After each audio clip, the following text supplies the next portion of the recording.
Great. All right. All right, here we go. Corrective criticism. Go ahead and introduce yourself. And this is always, we're talking about the mind's mirror. So today we're going to talk about corrective criticism. Go ahead and introduce yourself. Vilma Bellini. And Chuck Coleman. All right, ladies and gentlemen, and we'd like to thank you all for coming in here and get a little intro music going here to get my spirits up and going. Here we go. Corrective criticism. In our industry, in the photography industry, you have a lot of artists in the background. I don't care if they're models or designers or, anyone in the industry, it doesn't matter.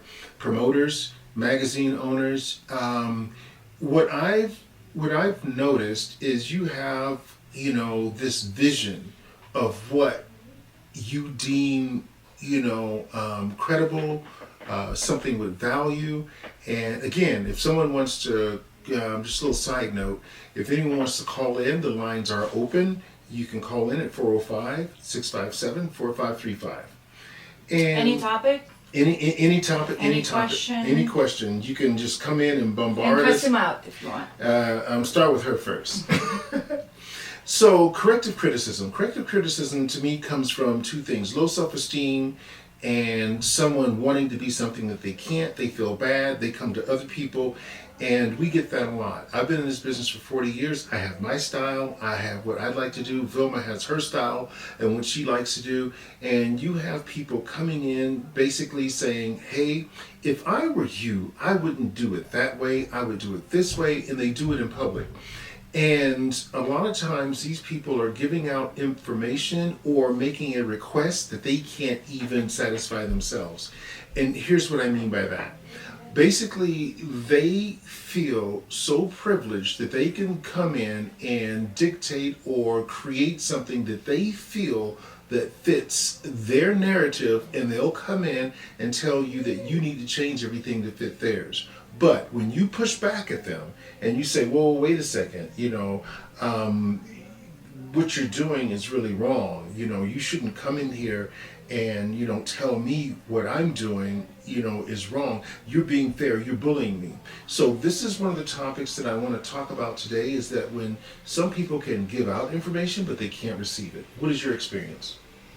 My experience is I'm one of these people who can give out information, but I have a hard time in receiving it at times. Why do you think that is? How I grew up. I think a lot of it has to do with we've been discussing it a lot lately, so I'll bring it up. This discussion gets heated for some people, gets intense, but I think it has to do with entitlement. Entitlement. Can you go in a little bit more depth? And, me explaining entitlement is going to receive a visceral reaction from someone. So if you do it, maybe they'll listen a little bit more before I jump in. I'll give you an example. We drive all over the United States. We travel coast to coast. You get pulled over quite a bit. When police pulls you over, when you talk to them, you try to be very careful about what you say, how you say it, about your body language, how fast you move, and everything else. You've noticed that? Yes. Oh, wow. And when I talk to them, I get opposite. I get in their face, I get aggressive, I start filming, I pull out the camera because I know that nothing is going to happen to me. And you do not have that luxury of acting the same way, and that's just one example of entitlement. So I use it to my advantage now. Like that situation, when I get pulled over, when we get pulled over, I do it on purposely, because otherwise, it's with the political climate and everything that's going on right now in the world. I use that every time when a police comes up to us, and I know that he followed us, he drove next to you to see who's driving, and then he pulled back to pull you over. So I know what the reason is for him to pull you over, because he looked who's driving the car. And so that's why I jump on it right away. I use it to my advantage. I try to get a jump on it and be aggressive to him and throw him off mentally before he gets a chance to do it to you. Does it make sense? That was in a positive situation when you help Right. them. So let's go to something in a negative situation when you use that same thing. When we're arguing and I want to win an argument, for example, let's say you're talking to another woman, right? Another woman about the topic that I support you on while you're talking to her. And if she calls you a bully, I will get very angry at her because I know you're not bullying her, you're just telling the truth.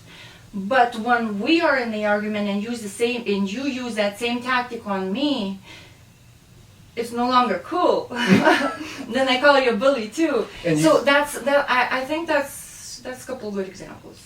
And I'm noticing this more and more.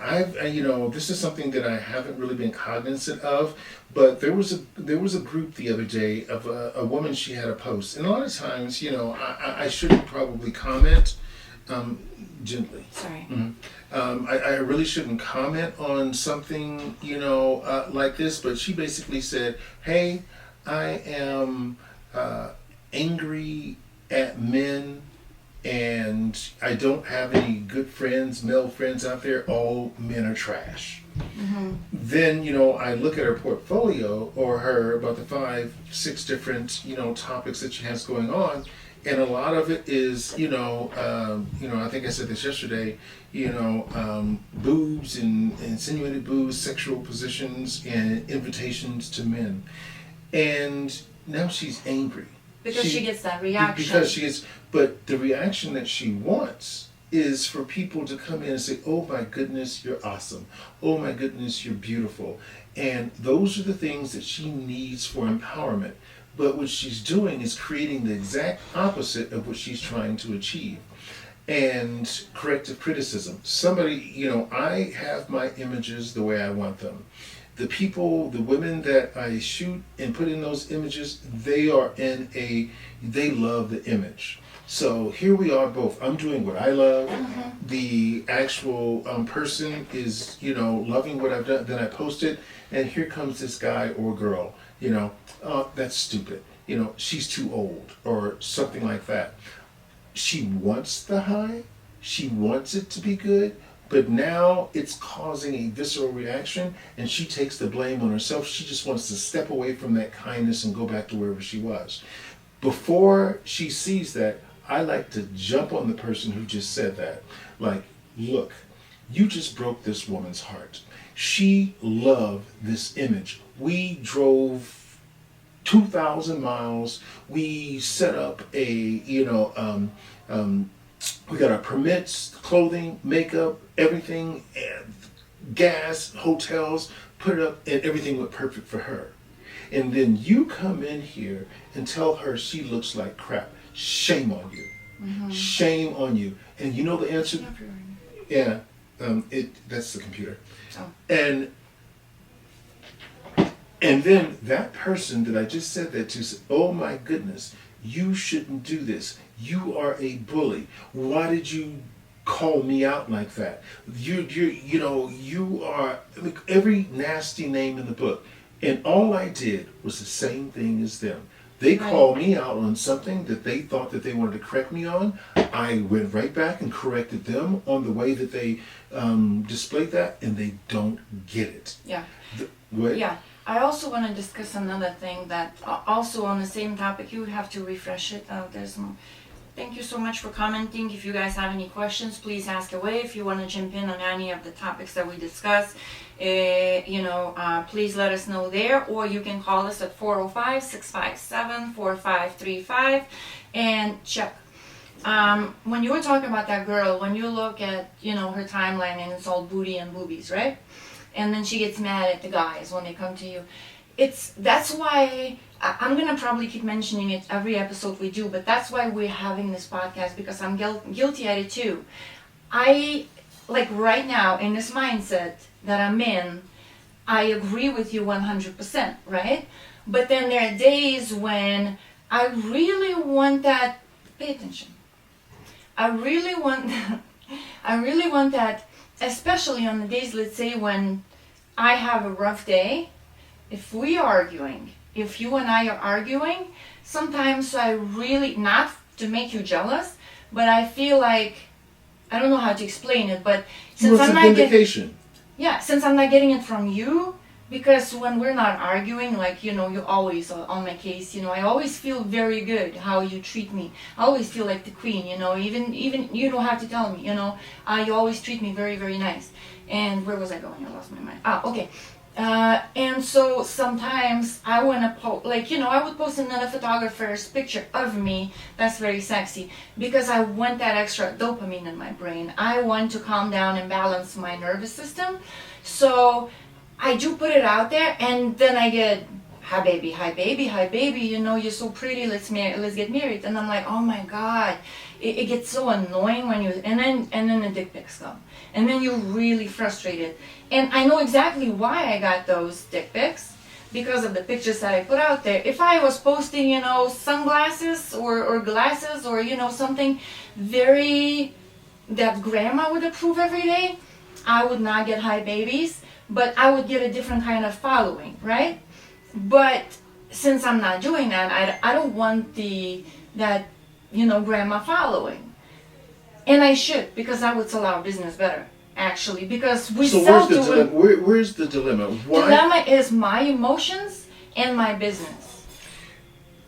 Here's what I see. You know, when I look at a lot of women, what happens is that, you know, there's two different, you know, that old, you know, the angel on one side and the devil on the other side. Oh man, I have it all day long. Who you gonna listen to? And they're both very good at making you very convincing. And, you know, I don't know if women will ever be, I don't know if in my lifetime I will see a woman who can really control those two demons. The reason I'm starting to realize that I have two of them is because of you. You have been so patient, and you are not afraid to call me out on my BS. A lot of women don't have that luxury, don't have people in their lives who can call them out on their BS. Because you are so patient, because it's not easy. When you call me out on my BS, I jump. We argue. It's very stressful. That's what I mean. It's very stressful for you. But you stay persistent because you want to help me. A lot of women don't have that luxury. So they never come to a realization that, you know, there's other way. Yes? Anyways. Okay.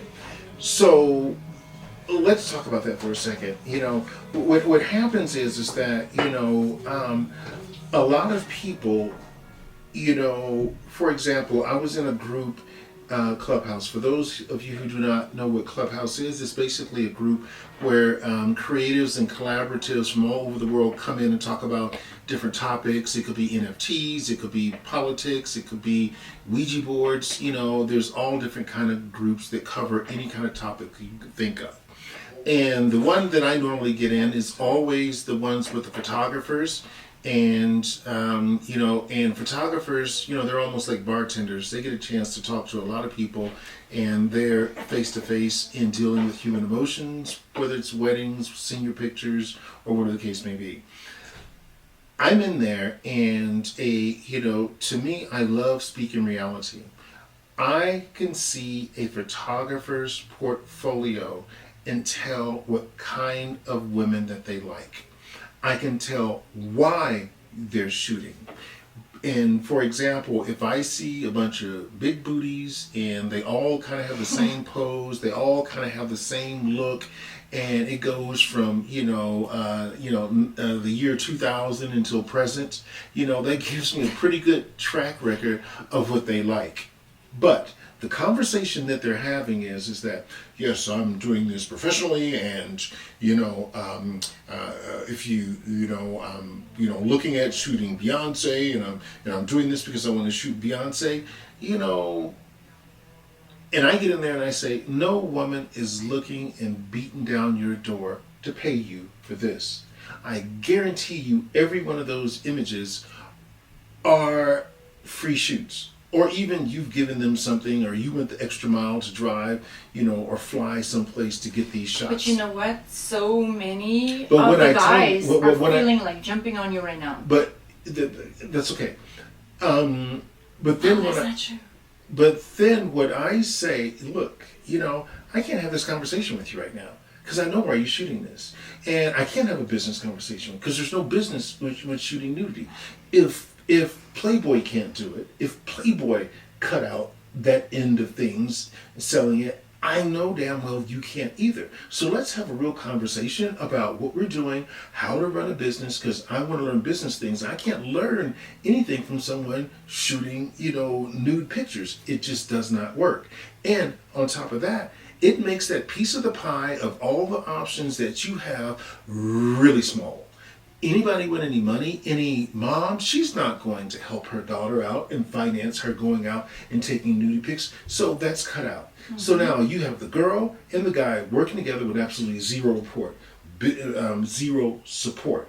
You have the business that's not looking at them, but their mind's mirror is telling them that they're creating a business, that they're doing or stuff they're running a business the way that they're supposed to. Yep. They're out there getting ready to make it. They're getting in these groups and they're telling people that they've made it. And I'm looking at that, and just like the conversation we had yesterday, is it my duty to call them out on that? Probably only when they ask me.